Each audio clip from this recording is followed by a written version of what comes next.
Hello everyone, I welcome you all to yet another video of anthropology for UPSC. और आज हम लोग करने वाले हैं कन्वर्जेंस। लास्ट लेक्चर में हमने देखा था एडेप्टिव रेडिएशन, तो चलिए शुरू करते हैं। देखिए, कन्वर्जेंस एक फेनोमेना है। कौन सा फेनोमेना है? When two species are not closely related, develop similar characteristics और structures, they are said to converge. ठीक है, दो अलग अलग स्पीसीज जो कि क्लोजली रिलेटेड नहीं हो, मतलब बहुत बहुत हजारों लाखों साल पहले अगर रिलेटेड हो तो वो बात नहीं है। लेकिन जैसे अब मैमल्स और रेप्टाइल्स ये मिलियंस ऑफ ईयर अगो एक दूसरे से सेपरेट हो गए होंगे, तो अगर इनमें सेम कैरेक्टरिस्टिक्स डेवलप होता है तो उसको कहेंगे कि इनमें कन्वर्जेंस हो रहा है। अलग अलग टाइप के स्पीसीज में सेम कैरेक्टरिस्टिक्स का डेवलप होना कन्वर्जेंस कहलाता है। It is mainly due to similar adaptation of species in a similar environment. और ये बेसिकली किस वजह से होता है? एनवायरनमेंट की वजह से। अब किसी इन्वायरमेंट में अगर ज़रूरत है एक ख़ास तरह के लिम्ब के स्ट्रक्चर का, तो वैसा ही लिम्ब्स सबका डेवलप होगा, चाहे वो मैमल्स हो, चाहे रेप्टाइल्स हो, चाहे बर्ड्स हो। ठीक है, लिम्ब्स वैसा ही डेवलप होगा अगर वहाँ पे खास रिक्वायरमेंट है उस तरह के लिम्ब्स का। ठीक है, तो चलिए, ये मैंने इंट्रो आपको दे दिया। ये इंट्रो यहाँ पे मिसिंग था, मैम ने डायरेक्ट पॉइंट वाइज स्टार्ट किया था। हालांकि इंट्रो आप खुद भी लिख सकते थे, बट ये अक्षर जान सर के बुक में इस तरह से इंट्रो दिया हुआ है। और एक यहाँ पे इससे कंक्लूजन निकलता है कि convergence is the strongest evidence of natural selection. Simple सी बात है कि अगर इन्वायरमेंट की वजह से अलग अलग स्पीसीज़ में एक ही जैसा कैरेक्टरिस्टिक डेवलप हो रहा है, तो यानी इन्वायरमेंट प्रेरित करता है किसी एक कैरेक्टरिस्टिक्स को अक्वायर करने के लिए, तो वही डार्विन का नेचुरल सिलेक्शन भी कहता है सॉरी, वही डार्विन का नेचुरल सिलेक्शन भी कहता है। इसलिए convergence is the evidence of natural selection. चलिए पॉइंट वाइज देख लेते हैं इसके बॉडी को।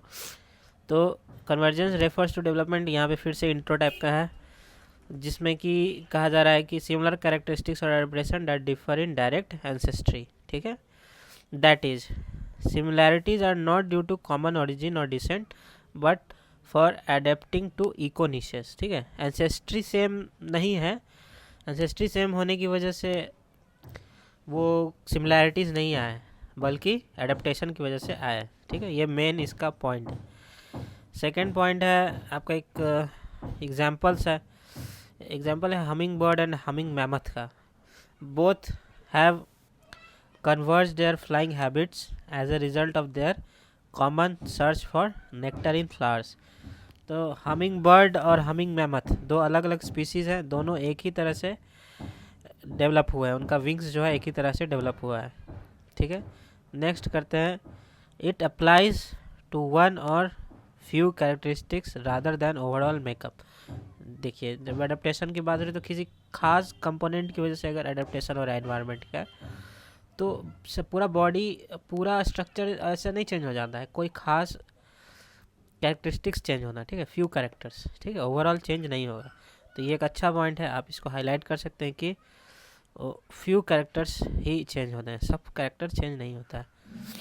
फिर a number of similarities between tarsiers and humans are now known to be convergence caused by the fact that both humans and tarsiers have evolved large orbits for eyes along with small noses due to less dependence on sense of smell। ठीक है, example आपको टार्सियर्स और humans का भी है, जिनके जो eyes के ऑर्बिट है वो बड़े हो गए, क्योंकि इनका जो डिपेंडेंस ऑन स्मेल है वो घट गया है। मतलब इनके ऑल्फैक्टरी रिसेप्टर्स जो है वो डिग्रेड हुए हैं, और जो विज़न का सेंस है वो डेवलप हुआ, इसलिए इनके आइज़ के ऑर्बिट्स बड़े हो गए। ठीक है, टार्जियर्स एक प्राइमेट्स की स्पीसी है, आप गूगल करेंगे तो इसका आपको पिक्चर भी मिल जाएगा, तो आप उससे कंपेयर कर सकते हैं। उनके आँख काफ़ी बड़े बड़े होते हैं, ह्यूमंस के भी आइज़ रिलेटिवली बड़े होते हैं। ठीक है, नेक्स्ट एक फिगर के थ्रू आप इस एग्जाम्पल को समझ सकते हैं। एक रेप्टाइल है इक्टोसॉरस, ठीक है, और एक फिश है शार्क, एक मैमल है डॉल्फिन, एक बर्ड है पेंगुइन। इन सब में क्या कॉमन दिख रहा है आपको? इन सब में आपको फिन्स कॉमन दिख रहा है। ठीक है, जो कि हेल्प करता है इनको स्विम करने में। क्यों? अभी फिश का तो समझ में आता है, इनके पास फिन्स होते हैं, रेप्टाइल को फिन्स हो गए, मैमल्स के पास भी फिन्स आ गए, बर्ड के पास भी फिन आ गया। तो ये इन्वायरमेंट के चलते आया। आपको पता है ये लोग कहाँ रहते हैं, पोलर रीजन्स में रहते हैं, तो उधर इन लोग का फूड जो है इनको सी में ही मिलता है। कोई प्लांट और अदर एनिमल्स तो होता नहीं जिसको ये खा सकेंगे, फिश ही खाना पड़ता है इनको, इसलिए इनको स्विमिंग करना पड़ता है। इस वजह से इनका फिन्स आ गया। और मैमल, डॉल्फिन एक मैमल है, इनका भी फिन्स आ गया क्योंकि ये पानी में रहते हैं और सांस लेने के लिए ये सतह पे आते हैं।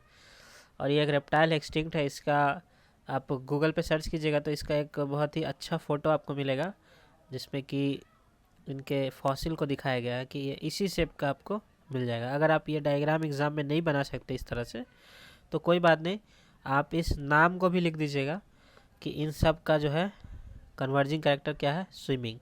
और इनके स्विमिंग के लिए हेल्प करने के लिए क्या आ गया, फिन्स आ गया। ठीक है, चलिए नेक्स्ट एक और एग्जांपल देख लेते हैं। ये एग्जांपल आपको एंथ्रोपोलॉजी डीमिस्टिफाइड में मिल जाएगा। तस्मानियन वुल्फ और नॉर्थ अमेरिकन वुल्फ दोनों अलग अलग तरह के मैमल हैं।